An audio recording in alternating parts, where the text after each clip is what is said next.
और दोस्तों, हमको अच्छा लगा कि हमारी लड़कियां, हमारी बहनें और इधर हमारे काफी नौजवान आज की इस मीटिंग में शिरकत कर रहे हैं। सीनियर लोग तो हैं ही, हमारे उलमाए दीन भी हैं। और कल तक तो इसलिए भी अच्छा लगा कि कल तक तो हम लोग इस दमों में इकट्ठा होते थे बिना दावत के और पर्चा पोस्टर के। हम लोग मुशायरे में इकट्ठा होते थे, हम लोग इफ्तार पार्टियां करके बहुत लोगों को जुटाते थे, ईद मिलन का कार्यक्रम करके जुटाते थे, वो भी जरूरी है। लेकिन हम लोग मुल्क और कौम के सामने जो मरहले होते हैं, जो सियासी सवाल होते हैं, उन पर हम लोग कंजूसी करते हैं। बहरहाल हालात ने ही मजबूर किया है, हम सब लोग निकल रहे हैं, खास करके हमारे नौजवान निकल रहे हैं। तो ये अच्छा संकेत है। देखिए, हमसे बढ़िया अंदाज, अब हम लोगों का दिमाग तो थोड़ा थकने लगा है, लेकिन जो हमारे बच्चे हैं, हमारी बच्चियां हैं, वो उम्र के लिहाज से भी और उनके जमाने में इंटरनेट और टीवी आ गया है, नई टेक्नोलॉजी आ गया है, उससे भी लैस हैं। ढेर सारा इंफॉर्मेशन है और एक दूसरे का व्यू ख्यालात जानने का तरीका भी है। सोशल मीडिया, भले मेन स्ट्रीम मीडिया अलग तरह से चीजों को रख रहा है, तो वह उन सब चीजों को वो एनालाइज कर रहे हैं और वो समझ रहे हैं। मैं जो बातें कही गई हैं उनको मैं कोशिश करूंगा कि दोहराऊं नहीं। बीमारी का जिक्र हुआ है, इलाज की तरफ भी सारा लोगों ने किया है, लेकिन मैं कोशिश करूंगा कि मैं भी ज्यादा इलाज की बात करूं। देखिए, ये जो कुछ भी हुआ है, पार्लियामेंट में भी हमने कहा था, जब मॉब लिंचिंग पर 11 मिनट ही समय मिला, बड़ी मुश्किल से समय मिलता है वहां। जिस पार्टी का मैं मेंबर था पार्लियामेंट में, उस पार्टी का वैसे ही कम पार्टी के स्ट्रेंथ के मुताबिक वक्त मिलता है। यूं ही कोई खड़ा होकर कुछ नहीं बोलने लगता है। और वो भी जो 10 मिनट का पार्टी का वक्त था, उसमें हमारे नेता शरद यादव भी बोल चुके थे, वो बल्कि 10 से 22 मिनट बोल चुके थे। तो किसी तरह से अर्जुन मिनट करके हमको भी 2 मिनट का समय मिला था, हम भी किसी तरह 11 मिनट तक खींच गए। उसमें भी हमने कहा था, हालांकि वो रिकॉर्ड नहीं हो, बहुत चीज नहीं हो सका, घंटी बज जाती है तो वो रिकॉर्डिंग भी बंद हो जाता। तो हमने कहा था कि ये हिंदू और मुसलमान का मसला नहीं, ये एक सूबे का भी मसला, ये एक लॉ एंड ऑर्डर का भी मसला, ये मसला सियासी, ये बीमारी जो मौजूदा हुकूमत के लोग हैं उन लोगों ने ही फैलाई है। अब उन लोगों से, बेवफा लोगों से वफा की उम्मीद करना भी बेवकूफी है, उनसे कोई उम्मीद नहीं। यहां भी मैं वही बात करता रहा कि वो तो छोड़ दीजिए, जो लोग जो सेकुलर लोग हैं, सेकुलर पार्टियां हैं, वो लोग भी जैसे और बहुत सालों तक इस इक़्तिदार में भी रहे हैं। कई लोग अगर सेंटर में नहीं रहे हैं तो कई राज्यों में रहे हैं, तो वो लोग भी बेचारा लग रहे हैं। मैं उनके इंटेंशन पर नहीं जाता, लेकिन बेचारा लग रहे हैं और लग रहा है उनको सूझ नहीं रहा है कि क्या करना चाहिए, कैसे करना चाहिए। तो इसीलिए हम लोग घूम रहे हैं इन नौजवान साथियों को लेकर के, और हम लोग रास्ता खोज रहे हैं कि कैसे। देखिए, पुराने तरीके से जो नए खौफनाक हालात पैदा हुए हैं, उनका घिसे पिटे पुराने तरीके से इलाज नहीं हो सकता। नैरेटिव चेंज करना, आपको उनके बरक्स एजेंडे लाने होंगे सामने। सिर्फ हमको रिएक्टिव बन करके सिर्फ प्रतिक्रिया व्यक्त करें, इससे बात बनने वाली नहीं। सिर्फ रोना रोए, माथा धोए, इससे भी बात बनने वाली, इससे भी बात बनने वाली नहीं है कि जो समाजवादी हैं वो बिखर गए, एक दिल के टुकड़े हजार हुए, कुछ यहाँ गिरे, कुछ वहां गिरे, उससे इधर रह गए, उस कैंप में चले गए। जो वामपंथी हैं, उनकी सबसे ज्यादा जरूरत थी आज के दौर, कम से कम उनके सेकुलरिज्म पर जो उनका ईमान है उस पर कोई सवाल नहीं उठा सकता। लेकिन वो इतने कमजोर हैं कि वो कुछ करने लायक नहीं। जो अंबेडकरवादी, जो गांधीवादी, जो लोहियावादी जो है, वो भी अपने को वो अजीब तरह की स्थिति में है। जो नेता की बात करें, विचार तो नेता तक ही, पार्टियों तक ही महदूद नहीं होता है।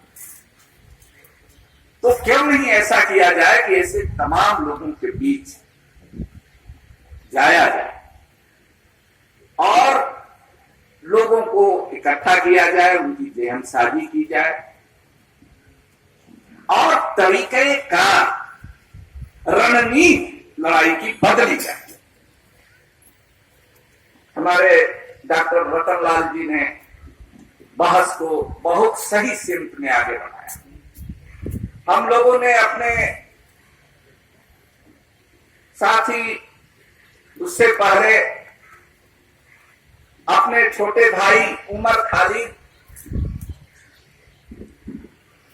छोटा भाई कहिए, लड़का कहिए,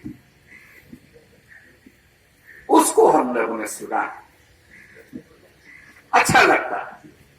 हमने अपने साथी रमजान खां एडवोकेट को भी सुना। तो ये सब लोग अच्छी बात कर रहे हैं, सारी चीजों को जोड़ करके, सजो करके, मिला करके उनकी बातों का जवाब दे रहे हैं, मुंहतोड़ जवाब दे रहे हैं, बजाते सब चीजों को, फैक्ट्स को, फिगर्स को सामने रख के दे रहे हैं।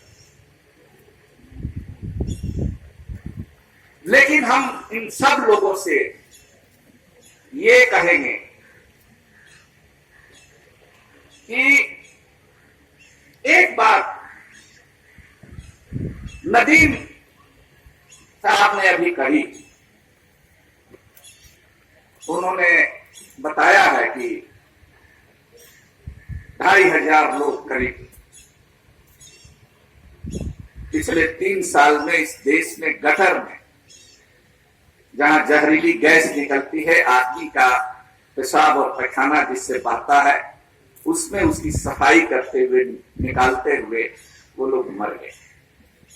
हमने पार्लियामेंट में इस सवाल को उठाया,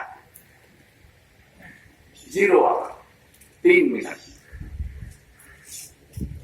और हमने कहा कि वो काम जो नाले में सफाई का करता है, वो काम जब तक जिसकी नाक नहीं मर गई हो, नाक डेड नहीं हुई हो गई हो, सूंघने की ताकत, तब तक वो आदमी कोई काम नहीं कर सकता। उसकी नाक तो डेड हो गई है, लेकिन इस सदन की, मैं उसी सदन में खड़ा होकर के बोल रहा था, इस सदन की, इस सरकार की, पिछले सरकार की, तमाम हम लोगों की जो सदन के बाहर हैं, उनकी संवेदना भी मर गई है, उनकी सिर्फ नाक नहीं मर। हमने बहुत पहले संविधान में उसको गैर कानूनी घोषित कर दिया। हम कोई उसके लिए मशीन नहीं लाए, हम चंद्रमा पर जा रहे हैं। और हमने उसके लिए ये भी कहा था कि उसमें सिर्फ हिंदू नहीं है।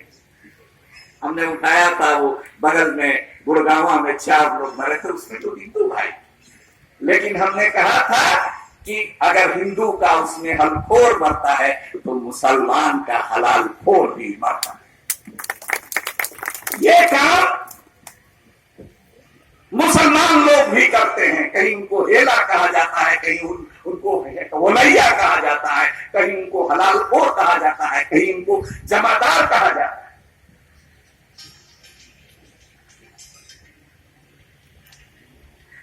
लेकिन एक दिन हमने देखा, उसके दूसरे दिन देखा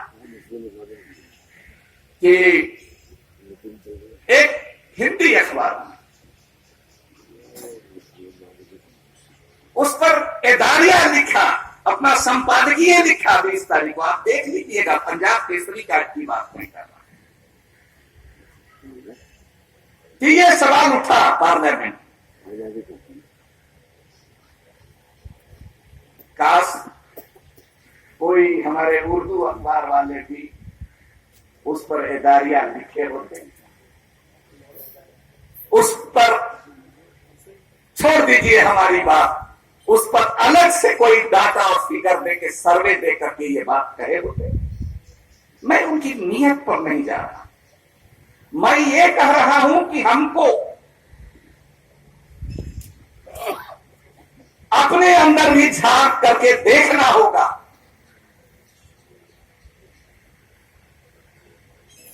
और हमको जोड़ने की बात, एजेंडा की बात मैं कर रहा था कि एजेंडा को लेकर के बढ़ना है। उन्हीं वो तो चाहते हैं कि आप वो एजेंडा सामने रखें और उस पर आप अपनी राय रखें, खिलाफी रखें। देखते हैं टीवी चैनल पर कुछ लोगों को टोपी पहने हुए लोग रखते हैं, माशाअल्लाह उनकी दाढ़ी भी कोई कम लंबी नहीं होती है, वो आते हैं, बैठते हैं और उनको 3-3.5 हजार रुपया मिलता है। और वो हम लोगों के सब के तरफ से बोलते हैं, वो नहीं बोले तो उनका सो नहीं चले, नहीं चले। वो बैठाते हैं, गिरवाधारी को भी बैठाते हैं। अब तो चलन चला है सब चैनल में, एक बीजेपी का कार्यकर्ता रहेगा तो एक संघ का विचारक रहेगा। तो हमारे भी कुछ विचारक लोग वहां बैठते। तो इन सब चीजों पर भी हमको नजर रखनी होगी। ये मुसलमानों का सिर्फ सवाल नहीं है, ये सिर्फ हिंदुओं का, हिंदू भी इसमें मारे जा रहे हैं, हिंदू दलित भी मारे जा रहे हैं, ईसाई भी। आप देखते हैं मौजूदा हुकूमत जब इख्तियार में आई 2014 में, तो दिल्ली के अंदर, मुल्क की राजधानी के अंदर सबसे पहला काम हुआ कि ईसाई गिरजाघर हैं, उन पर हमले शुरू हुए, उनके इबादत गाहों पर हमले शुरू हुए। देखा होगा, हम लोग जल्दी भूल जाते हैं, जरा रिकॉल कीजिए।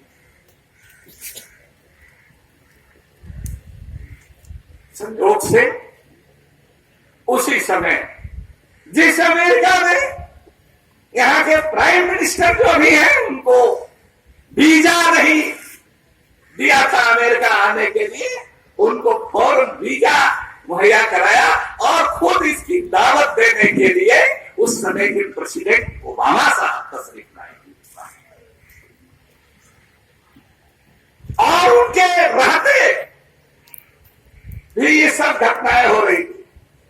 लेकिन इतना तो मानिए कि उस आदमी की ईमानदारी है, वो भी उसी तरह से निग्रो फैमिली से आया था, उस दर्द को झेला था, कभी कभी छलक भी जाता था व्हाइट हाउस से वो दर्द।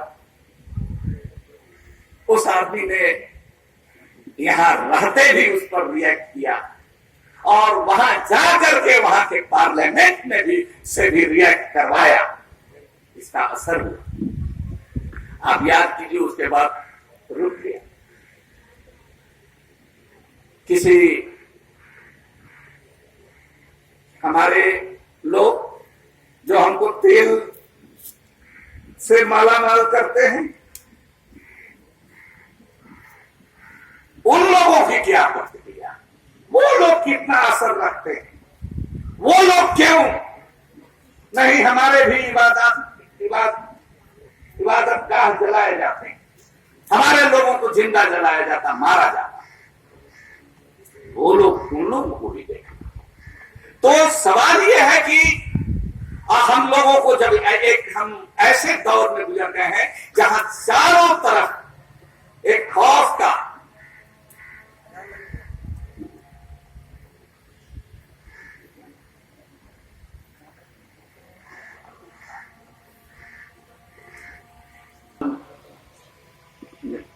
जो सीपीआई की लीडर हैं सिद्धू साहिबा, वो फरमा रही थी अभी की, कह रही थी कि हिरोशिमा नागासाकी का भी है, तो और लोग बोलेंगे अच्छा ये है। तो मैं ये कह रहा था कि नैरेटिव चेंज करना और लड़ाई किस का तरीका खोजना, मेरी राय। जो और लोगों ने भी कहा, इस बात की तरफ इशारा किया कि ये सिर्फ मुसलमानों का चूंकि मामला नहीं है, ईसाइयों का भी है, हिंदू में भाई में जो दलित हैं, ओबीसी के लोग हैं, अति पिछड़े हैं, मुसलमानों में भी। मैंने कहा ना कि हलालखोर हमारे अंदर यहाँ भी, धोबी हमारे यहाँ भी, नक बख्खो कुंवरिया हमारे यहाँ भी है, बंजारा हमारे यहाँ भी है, गुर्जर हमारे यहाँ। तो सिर्फ और यही लोग जो हजारों साल से वो दबाए गए हैं, उन्हीं लोगों को हमको इस लड़ाई का अगुआ दस्ता, अगर मार्क्सिस्ट टर्मिनोलॉजी में कहे तो हिरावल दस्ता उनको बनाना। सब लोग रहे हैं, सारे इंसाफ पसंद लोगों को रहना चाहिए, सारे डेमोक्रेट लोगों को रहना चाहिए, लेकिन ऊना से जो कुछ भी हुआ है, मॉब लिंचिंग की जो सबसे ग्लेयरिंग एग्जाम्पल, और एक तरह से समझिए कि ऊना में और जिस तरह से स्पार्क किया, लोग उतरे सड़कों पर। रामविलास जी कहीं चले जाए, मायावती जी जितना उम्मीद की जाती है कर पाए नहीं कर पाए, लेकिन नौजवानों ने किया। वहां खुद गुजरात के नौजवान भी निकले और पूरे देश में। तो इसको समझना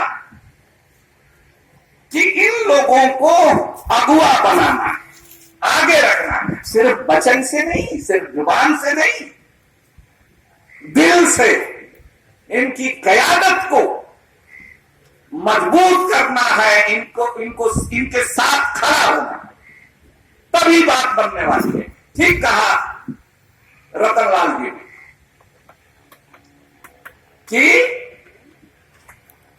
ये जो लग रहा है कि ये पार्टियां कुछ नहीं कर पा रही हैं, तो हम लोगों को एक नए तरीके से सोचने की जरूरत है और काम करने की जरूरत है। इनको आगे बढ़ाकर पुराने तरीके से हम देख लीजिए, दुश्मन की तरफ, जो हमारे विरोधी खेमा है उसकी तरफ, वो जाकर के अमित शाह जी देखा कि वहां खाना खा रहे हैं दलितों के। हर राज्य में जहां चुनाव होता है और उनकी दलितों के खाना पसंद आने लगते हैं, वोट की भूख बढ़ जाती है। तो देखना है, दलित का राष्ट्रपति बना रहे हैं, ओबीसी का प्रधानमंत्री बना रहा है। आरएसएस की जो आइडियोलॉजी है वो पहले कहा जाता था कि ब्राह्मण और बनिया की पार्टी, लेकिन अब वो देखा कि ब्राह्मण और बनिया से खाली काम नहीं चलेगा। जो अक्सरियत के लोग हैं उनके बीच से लीडर निकाल करके उनको ट्रेंड करके और आगे बढ़ाना चाहिए। आगे बढ़ा रहे हैं, कर रहे हैं, उसकी फसल काट रहे हैं। और हम लोग इस चीज को पहले तो ब्राह्मणवादी, देखिए हिंदूवादी और भगवा भगवा बहुत कहने का वो टर्मिनोलॉजी मेरी राय है कि थोड़ी बदलनी चाहिए। ये मूल रूप से जो संघ परिवार की विचारधारा है, जो बीजेपी जिस पर अमल पैरा है, वो ब्राह्मणवादी विचार। ब्राह्मण एक जात का नाम नहीं, जनेऊ एक ये सूता का एक धागा नहीं है। जनेऊ और ब्राह्मणवाद एक विचार है और वो विचार उनकी मनोस्मृति है। वो भारत के न संविधान को मानते हैं, न भारत के झंडे को मानते हैं, न जमहूरियत में उनका भरोसा है। तो ऐसे तमाम लोगों को उनका पेच और पैतरा समझते हुए वो जात पात नहीं कर रहे। लेकिन हमको जात पात नहीं करना है, हमको जात पात खत्म करने का तरीका, जात पात तो लानत है। तो इन सब चीजों को हमको समझना है और समझते हुए हम लोग जो फिरका परस्ती है उसके रमजान चौधरी साहब ने कहा, अरे भाई ये तो लिखते हैं कि भारत के बाबर की औलादो भारत छोड़ो। और इसी राजस्थान के खारवा के मैदान में 15 मार्च 1527 ईस्वी को 12,000 मेवाती मुसलमान, हसन खां मेवाती जो एक ट्राइब है, ये एक कबीला है, कबीला जिन्होंने अंग्रेजों के भी छक्के छुड़ाए हैं और जिन्होंने मुगलों को भी छक्के छुड़ा करके, और इनको तो क्रिमिनल ट्राइब, जराइम पेशा बिरादरी घोषित कर दिया था। मीना को भी किया था, इनको भी किया। ये क्यों नहीं हमारे हीरावाली बसते होंगे जो हमारे मुस्लिम हिस्टोरियन हैं, हिस्ट्री के प्रोफेसर हैं रतनलाल जी, फुट नोट पर इसकी बात हिस्ट्री में दर्ज है। छोड़ दीजिए जो संघी इतिहासकार हैं, जो प्रोग्रेसिव इतिहासकार हैं, उन लोगों ने भी इतनी बड़ी घटना को पूरे मुल्क में अगर सेकुलरिज्म की कुर्बानी देने के लिए ऐसी कोई मिसाल हो तो कोई बता दे कि 12,000 एक दिन में बाबर की सेना से लड़ते हुए मुसलमान शहीद हो। वो एक कबीला है, मार्शल रेस, वो हमारा क्यों नहीं अगुवा होगा? हमारे खानदान और कुनबे के लोग 1940 में, मैं तीनमूर्ति लाइब्रेरी में जब मसावात की जंग लिख रहा था तो 1940 में आ गए थे, जहां इंडिया गेट है, ये कहने के लिए कि जिन्ना की 2 नेशन थियरी के हम खिलाफ हैं। मुल्क का बंटवारा मजहब की बुनियाद पर नहीं होना चाहिए। आज हसर देख लिया, पाकिस्तान का क्या हुआ, हो रहा है टुकड़े टुकड़े में पाकिस्तान में। सिंधी कहता है हम अलग कौम, पंजाबी कहता है हम अलग कौम, बांग्लादेश और पाकिस्तान 2 टुकड़े तो पहले ही हो चुके। पठान कहता है अलग कौम, सिया सुन्नी का अलग मारता मसलक नहीं। जो महाजिर हैं, जो उत्तर प्रदेश, पूर्वी उत्तर प्रदेश, बिहार से गए, वो 2nd ग्रेड सिटीजन है। उनका क्या, वहां जमहूरियत है क्या? हम तो कहना चाहते हैं कि लाख मुसीबतें हैं, हम लोगों ने हमेशा की तरह मुकाबला किया है, मुकाबला करेंगे, लेकिन हम पाकिस्तान से तो लाख दर्जे बेहतर। वो कोलोनियल बन गया है, उपनिवेश बन गया है। अमेरिका का था, अब चीन का भी उसमें दखल हो गया। अमेरिका थोड़ा पीछे ट्रंप और मोदी साहब की जो दोस्ती हुई उसमें वो थोड़ा सा पीछे कदम पूरी तरह से नहीं हटाया।